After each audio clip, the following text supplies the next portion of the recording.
Vous connaîtrez la vérité, et la vérité vous rendra libre. Bonjour à tous. J'espère que les témoignages de mon mari et moi fortifient votre foi, entre autres choses. Faites-le nous savoir dans les commentaires. Aujourd'hui, nous allons vous dire comment Dieu a commencé à nous utiliser puissamment quand nous avons tout abandonné pour le servir à plein temps. Tout a commencé lorsque mon mari et moi avons reçu un appel clair du Seigneur. C'était une parole forte, bouleversante, mais précise. Le genre de parole qui vous arrache à votre zone de confort. Dans l'obéissance, mon mari a pris la décision radicale de démissionner de l'Octra, une entreprise stable, pour que nous puissions répondre à l'appel de Dieu sur nos vies. C'est ainsi que nous sommes partis pour Moanda, sous la supervision du pasteur Max Maganga. À peine arrivés, ce dernier nous a envoyés à Bakumba. Nous savions que c'était pour tester notre appel.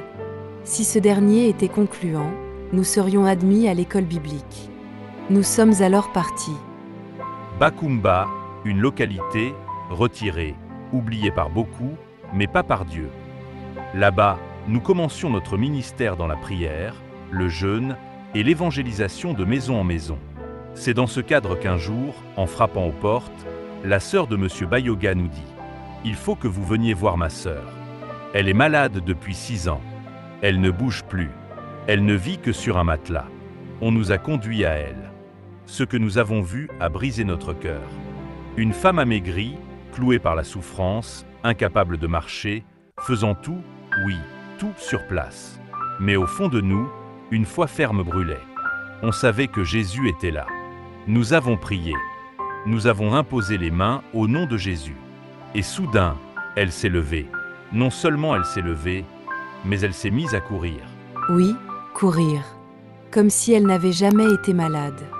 Les gens de la localité ont vu cette scène, et dans la stupeur, ils se sont mis à courir derrière elle, criant et glorifiant Dieu. Le lendemain, on nous a dit qu'elle était partie dans sa plantation, comme si les 6 années de paralysie n'avaient jamais existé. Mais Dieu n'avait pas fini. Dans cette saison, nous prions tous les jours à la maison. Et parfois, les gens nous appelaient à l'hôpital pour prier pour les malades. Et là encore, le Seigneur opérait des miracles. Je me souviens de ces scènes surréalistes. Des malades demandaient qu'on leur enlève leur perfusion, disant « Je suis guéri, je rentre chez moi ». C'était un réveil silencieux, un feu qui brûlait au cœur d'un village oublié, mais visité par le ciel.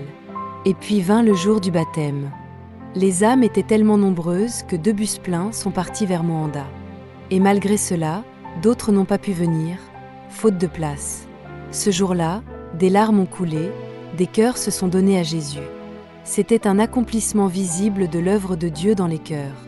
Après cette grande moisson, nous sommes enfin partis à l'Institut biblique de Port-Gentil. Ce fut une autre étape, mais le souvenir de Bakumba restera à jamais gravé dans nos cœurs. Frères et sœurs, ce témoignage n'est pas une simple histoire. C'est une preuve vivante que l'obéissance attire la gloire de Dieu.